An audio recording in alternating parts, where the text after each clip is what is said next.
Hello, you guys. Now what we're going to do is go through chapter 6 with value, and this is also a principle of art. And I kind of jumped around with the chapters just a little bit because it's much easier to go into value after we've dealt with line. Okay, so here are some of the terms, and again, I will explain them as we go, so you don't have to worry about writing these all down while I'm, going through this particular lecture. I'll explain each one as we go, and hopefully I can keep this particular lecture down to about 40 minutes. That would be ideal. So the first thing that you guys are going to learn is something we call a value scale, and it's an exercise that professors often teach students, and it kind of helps students warm up and understand how to use their graphite or charcoal or even paint for that matter. Whenever you're using something like graphite or pencil or charcoal, when you don't have any color added to it, is something we call achromatic. Achromatic means that there's no color. It's just a black and white, okay? And that's actually what you guys are seeing here in these two value scale works or images, that have several value scales. You guys are actually going to be asked to create something that is very similar to the value scale that is on the left-hand side. In the top one, can you guys see where it has hatching and cross-hatching, or just cross-hatching? That's what I'm asking you guys to do for your assignment number 1. Something like that, or a combination of the hatching and cross-hatching would be great. As long as your value goes from dark to lightest with the work. I tend to prefer to make mine going upright in a vertical position, like the works that are on the left-hand side. So just so that you guys know. But anyway, you guys will just be using line in order to create your first value scale in this whole process. And you can use a cross-hatching or hatching or a combination of both, whichever one you would like, okay? And I've also put that up on your assignment, number 1 as well, so that you guys can see a sample of that. But anyway, this is what we call a value scale. So you guys are going to be doing one for me, and they are achromatic in this particular case.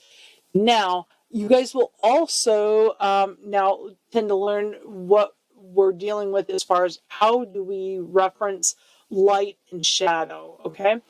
The cast shadow on, let's say, a sphere, as is shown in this case, the cast shadow is always the darkest area underneath the object. It's kind of what seats an object, so it doesn't look like it's floating around.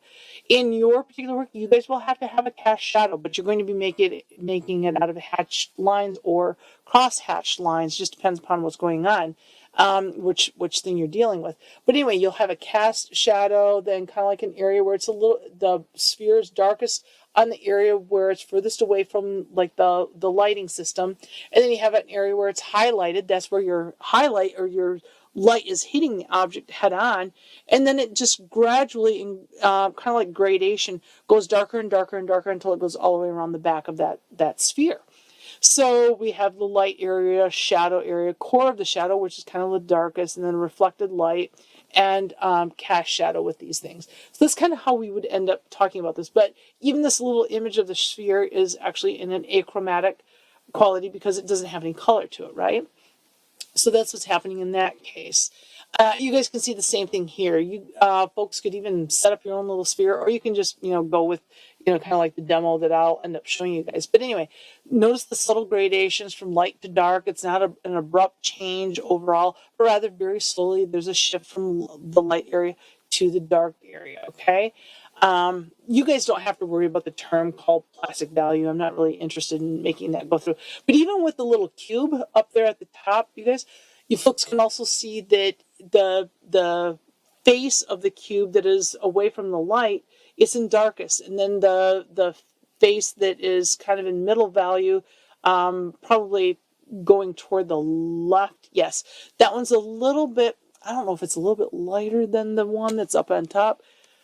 It's almost the same as the one that's the top part of the little cube. I would actually go through and kind of reset that and make it so that the bottom part would be a little bit lighter. So I would make my light coming in directly from above. But anyway, it gives you guys an idea how you make a three-dimensional quality. And notice that even the little cube casts a shadow. Just like if you guys went outside, you cast a shadow. If you don't, maybe that you're a vampire or something, right? Or you're undead of some sort. So anyway, we always cast a shadow, and that's what kind of grounds an object, okay? So let me take you guys forward here. Now, if you were dealing with color, which I won't end up making you guys do anything like this, but let's say colors also have to go through gradations, just like, there's like a subtle gradient, I suppose you could say, going from lightest down to the darkest part aspect of a color. And we call that a chromatic value scale. What chroma means is color. It's the Greek word for color. So whenever you see the word chroma, that means you're dealing with color. But if I have an A in front of it, achromatic, that whenever you have an A in front of a word, it means not. So it means not color, like if you're dealing with your black and white. In this case, we have chromatic value scale. So it means we have a color scale in this case. Now, red, the true color of red would probably be 1, 2, 3, 4. The fifth color down, and like it's right smack in the middle. And that's where you kind of have your true red, like you were pulling it right out of the tube and you're going to paint it on. Now, if I add white to that red color that comes out of the tube, it would then become a lighter shade of red, right? And if I add a little more white to that one, then it becomes the next higher color of pink, I guess you could say, and then pink again, and then it finally goes to white. Well, anytime you add white into a color, it is called a tint. It will be kind of like happy colors. It would be a lot like Easter colors because they're going to be more pastel in quality, but that is what's called a tint. If you want to make your color darker, you end up adding brown or black into it, and that's what happens below that middle part of the red. Notice how we've added a little bit of brown into it, or maybe a little bit of black. It becomes a darker type of red, and then we add a little bit more into that one, and then we get another darker type of red, and so forth. And it just keeps going down to finally we hit kind of like a red black in this particular case. Whenever you're adding a darker color to your hue, to the color, say red or blue or green or yellow, whatever it happens to be. Whenever you add a darker shade to it, or darker, like a brown or a black, it becomes a shade then. So you have tint is when you have white, shade is when you've added brown or black to the work. Okay, so we also have colors, or value scales, even with color. So here are some examples, you guys, of what happens and creates kind of a mood. The colors will actually, if you have a tint or a shade, it will create a type of mood. Okay, so adding white to the red creates pink, right? So in this case, pink is a lighter value of red. Maroon is a darker value of red. And if you look at this top layer of pictures here, with this like chrysanthemum, it looks like a mum flower. Yeah, it is pink chrysanthemum. There we go. From 1984. The artist has used a lot of white in this and mixed a lot of white in this particular work. And it's created a very light, happy mood. It kind of has this positive, or kind of like a springy sort of feel to it, I guess you could say. It's what we call a high palette. Whenever you use a lot of pastels in the work, and it's very bright and vibrant, it will tend to be high palette. Sometimes books will call it high key palette. I just call it high palette. I kind of short circuit it a little bit, but there are a lot of tints added into this one because there are a lot of whites added. White has been added to the colors in order to lift them a little bit, and it's called a high palette. You want to go up higher to be lifted, okay? Now, I tend to paint a little bit darker sometimes. I like darker things that are more somber, and that's actually what you see in the lower part, where this sort of the same sort of idea, chrysanthemum, has been painted with using the shades. So we're taking a color and we're adding brown or black to it, and then we end up with a more somber or low palette is what we would call, low key palette. I tend to call it a somber palette. That's actually what a lot of my professors called it. So it kind of flips back and forth from a low palette to a somber palette, low key palette. Any of those terms, just kind of remember it's darker. You could even think of somber. The term somber, the word somber means kind of sad or, kind of deeper, if you will. It's quieter in some ways, a little more moody. So it's a heavier mood in some ways. So your colors can actually create a mood. It can create a certain type of emotional feeling to them. So I will test you guys on this. The word hue, too, by the way, you guys, it actually means color. It's just a fancy way. I never use the word hue. At least I rarely do. I always use the word color. I guess I'm very British, and that's just the way that I operate. That hue is actually a French word. It's just more comfortable in, American vernacular as well as British vernacular. We usually use the word color. Okay, so we have high palette when you're using lots of tints. We have low palette or somber palette if you're using shades in your work, if you're using a lot of dark colors. Okay, so let's go on here. So you've already seen the high key value work or high palette work. You just didn't know it. Anytime I've talked to you guys about like Monet or the Impressionists, those works are 9 times out of 10, they are going to be a high palette. Tends to be happy in mood. You guys have already seen the landscape that I have here on the bottom left. Notice how pastel those colors are. All those colors have been mixed with white, and you get a much higher range, and it's happy. Same thing actually with the one over here, the Claude Monet, where it says Impression Sunrise from 1871. This is actually where the term Impressionism comes from, this particular painting. But this one has also been mixed with a lot of white as well. So the overall feeling is very light, happy. The colors are bright for the most part, pastel overall, okay? So let me take you guys forward with this one. So these two are, they are Rembrandts, and these would qualify as a low palette or a somber palette.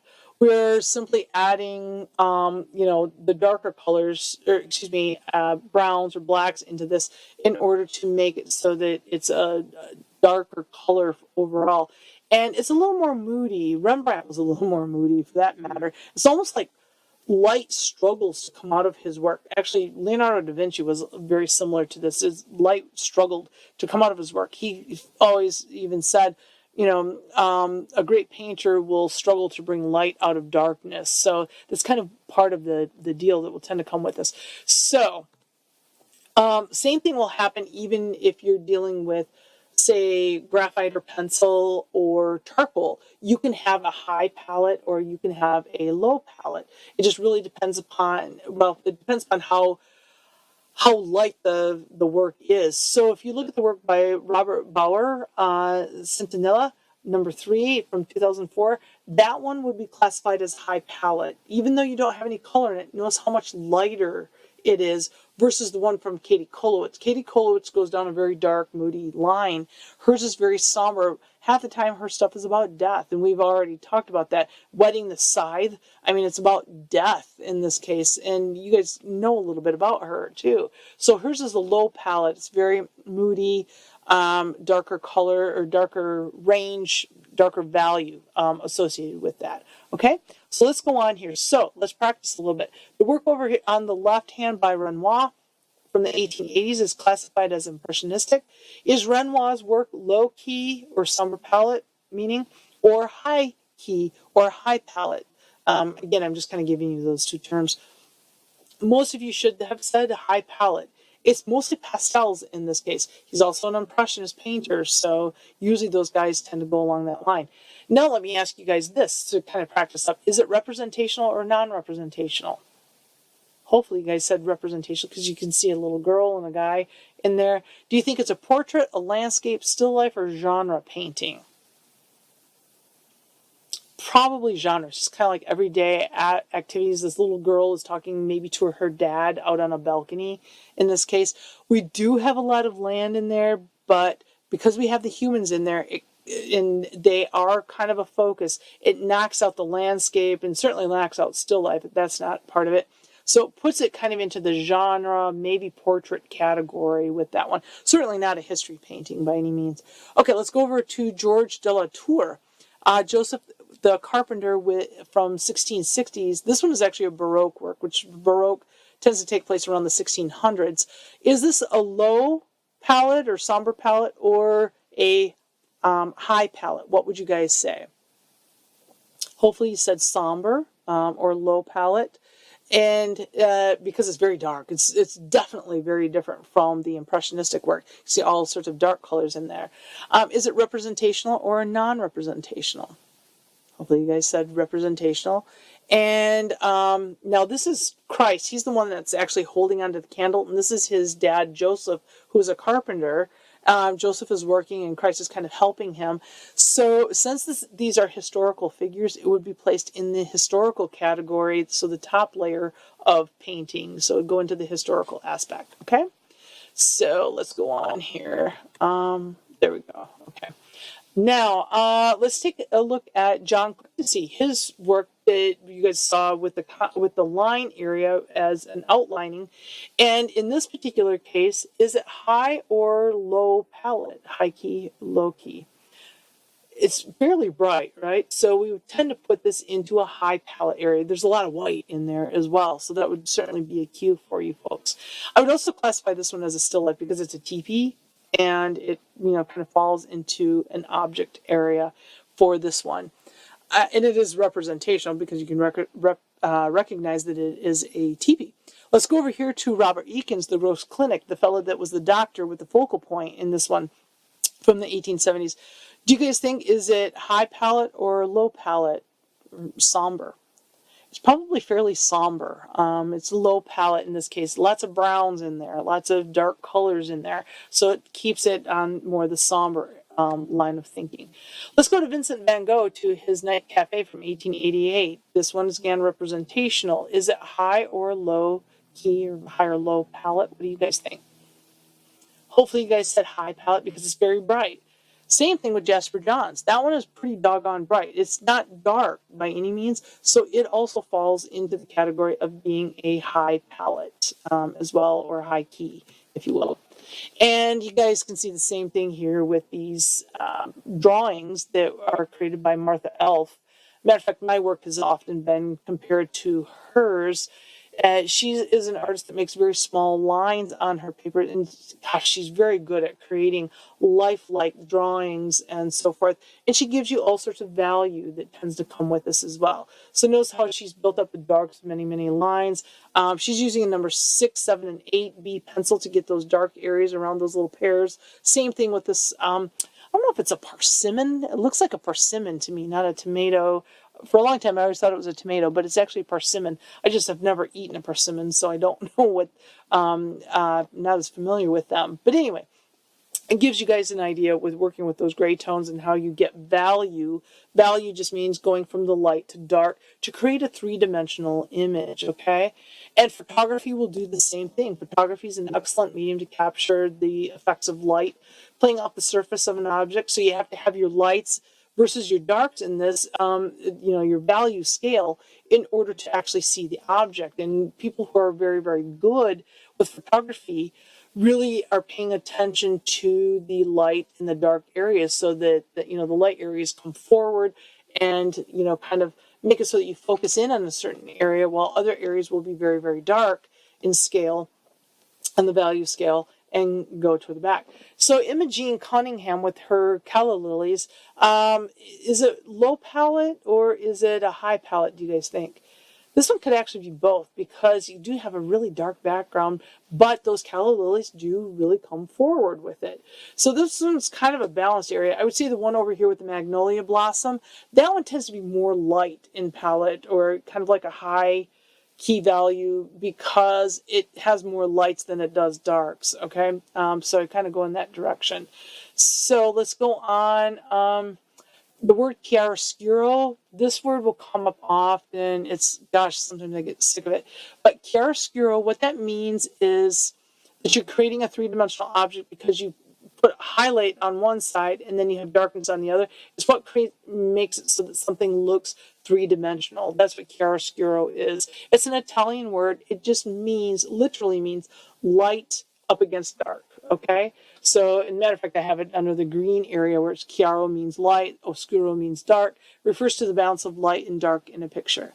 And you guys can kind of see that in this particular painting from the 1300s by an artist named Giotto. And can you guys see with Judas, he's hugging or kissing Christ. There was the signal for those that are going to arrest Christ. Judas, is the marker of the traitor in this case. And notice The highlighted areas, the light areas, are actually hitting the back of Judas, kind of like where his rump is and his shoulders. And then as we go around to the side of Judas, notice as we get around the other side of him, where his arm is up over Christ, it's darker through there. That is what creates the illusion of depth and giving you a three-dimensional figure, okay? And it's just the yellow becomes darker as it goes around Judas. When it goes away from, the fabric is away from the light, it gets darker, okay? So that's how you make a three-dimensional figure. This is more chiaroscuro, so this is a little bit closer to, probably the materials that you guys would end up using. Without lights and darks, highlight and shadow of this woman, we would not actually understand her form. If you guys take a look, notice where the highlights are, her shoulders, the top of her breast, down her abdomen, and on her thighs and knees. Those are the lightest areas on her. And you can even tell where the light is shining on her. It's almost like right above her head. Even the line of her nose has been is in highlight as well. So you can tell where the light seems to be coming from the right and just above her as well because of those highlights. Thus, as we move to the darks, subtle gray values from light gray to darker, it helps to create the volume, like the thigh. If you guys take a look at the thigh that's on our right-hand side, notice how there's the light, and then as you go around to the outside of her thigh, it gets darker, and then all the way underneath where the light isn't hitting, it gets much, much darker. And she even casts a shadow underneath her thigh and like where her calf is. Notice how it's very, very dark. Without that contrast, you can't actually see the form. It won't be three-dimensional. So you have to make this illusion of space and depth by using darks and lights in a work. And that's why we have the term chiaroscuro. It's just an Italian term with that. So I think we're all set there.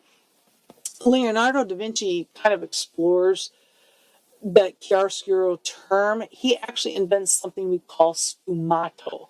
Sfumato literally means in Italian smoky or hazy. And the Mona Lisa actually possesses what we call sfumato. And notice how it's almost like she has smoky eyes. It's actually kind of where we get the makeup idea of having smoky eyes, is actually from her. And the smoky eye effect, you guys can see that. So what's happening is we have some deep shadows in there. And then you guys can see where her face is kind of highlighted as well. And then there's some deep shadow or quasi-deep shadow down around her mouth, certainly underneath her chin where the shadow is located as well. So sfumato was actually something that Leonardo da Vinci invented, and he really becomes kind of like the master of it as well. Okay, so we call it smoky eyes in this case. Okay. Oh goodness, tenebrism. Okay, hopefully I'm getting close to the end of this, you guys. I don't want this to take too much longer. Tenebrism, which is down at the bottom and it's in yellow, it is a word that we use when we're describing Baroque art. Let's just short circuit this a little bit. Tenebrism actually literally means murky, but it actually is a painting technique and even a drawing technique for that matter, where you're using a very dramatic spotlight. If you guys take a look at the two paintings here, we actually have kind of like a spotlight. It's almost like our cast of characters that are in these paintings have spotlights on them. For example, the work over on the left-hand side by Artemisia Gentileschi, it's called Judith and Maidservant with the Head of Holofernes. It's from the Baroque period. And notice how it's like they're both on stage. They've got a head. They actually have beheaded a fellow and they're shoving his head into a bag. But what's happening, notice how the one woman with the sword in her hand, she's blocking the light from that candle. It's like she's heard something outside the tent and she's paying attention. It's like, oh gosh, are we going to get caught? Well, notice how that light is kind of coming in. It's like a spotlight in theater. Spotlights in the theater will really brighten up one area and then you have deep shadow. That's actually what's happening in this case. And that's what tenebrism is. It's like you have this spotlight on one area and then everything else goes into darkness, okay? So that's actually all I'm going to deal with regard to that particular slide. I really don't want to take you guys too far with this because I've got to kind of keep this fairly short. Just to show you a contrasted example with using that tenebrism, here we have that Artemisia Gentileschi work on the right-hand side, and on the left-hand side, I have the same storyline with Judith and her maidservant with the Head of Holofernes. Notice how even the lighting is with the Botticelli work that's on the right-hand side versus the much more naturalistic work that you see over here on the right-hand side using that tenebrism. I actually like the tenebrism much better because I like that dramatic effect that the tenebrism tends to do. It's a lot less cartoony. And the same thing happens here in these works. These are, again, examples of tenebrism. You can see how that spotlight is hitting the figure in one spot, and then everything else kind of goes into darkness. So, again, these are stories or paintings of David and Goliath from the Baroque. Since it's David and Goliath, we're dealing with history work. History painting, and it also would be representational. It would qualify as being naturalism as well, okay? And I would also ask you guys, is it high or low palette? In this case, we're dealing with very, very dark, so it's going to go toward the low key or low palette, somber, very, very somber at that. Okay, so same thing can happen in sculpture as well. With that, I'm actually not going to take you guys too far into it. Let's leave that one alone. Does tenebrism does kind of fall out of style. Really, by the time we hit the 1930s, most people don't use it anymore. I like it and a lot of people do still like it. It's just it's not considered very trendy at this point, so you won't see a lot of dark backgrounds with works of art unless you're dealing with, like old master paintings. But most of your contemporary artists won't go along this line. But anyway, I brought in this one with Dorian Gray from the 1930s. This particular one. I've seen this one. It's in Chicago. It's huge. Gosh, what the heck was the guy's name? It's similar to mine. He's like a Swede as well. He's kind of has a very dark personality also. But anyway, those of you that have read Dorian Gray, Picture of Dorian Gray, you guys kind of know what this is referencing, the idea of getting old. The guy would look like he never aged, but when you look in the mirror, he's kind of like old and wormy, that sort of thing. So anyway, tenebrism does occasionally work. This is actually what we call local color. There's no artificial lighting in it. So in this case, the colors are kind of like the same all the way across. That's actually what local color is. So there are no lights or darks. The painting that's right in front of you is by a fellow named Ellsworth Kelly. I won't ask you guys to remember that. But notice that there isn't any value in this. The Ellsworth Kelly is not giving you any dark red, any dark blue, any dark green. It's just one flat color. So that's what we call local color, okay? Let's see here. Even in sculpture, we do tend to have light hitting the objects in certain areas, and other areas will go into darkness. So again, you have chiaroscuro working the same way, or highlighting and modeling with sculpture. It does work the same way. Okay. And same thing with this sculpture. Can you guys see where the shadows are, like where light is hitting it, and then it casts shadows? And it gives you depth and dimension even with a sculpture. So sculptures often rely upon light sources too, just like painting. And sometimes they can be very, very dark, as is the case with the one over on the right. The right-hand side, that's a Henry Moore. Actually, both of these are Henry Moores. The one up above, you guys, that is actually representational. And it would fall into the abstracted form. You can tell you can tell it's a woman. It's got breasts, right? And it looks like a woman that's kind of reclining. It's very abstracted. And we would even use the term biomorphic. Biomorphic means that it's kind of rounded and it's a biological organism, okay? That's what biomorphic means. No analytical line. Analytical line will generally tend to be fairly sharp for the most part. It has kind of a different attachment to it. Don't worry about the analytical line in this case, okay? So anyway, I think that's all I wanted to say with regard to this. I'm hoping that this is then. Yes, it is. So you guys have a good one. Hopefully I kept this one fairly short.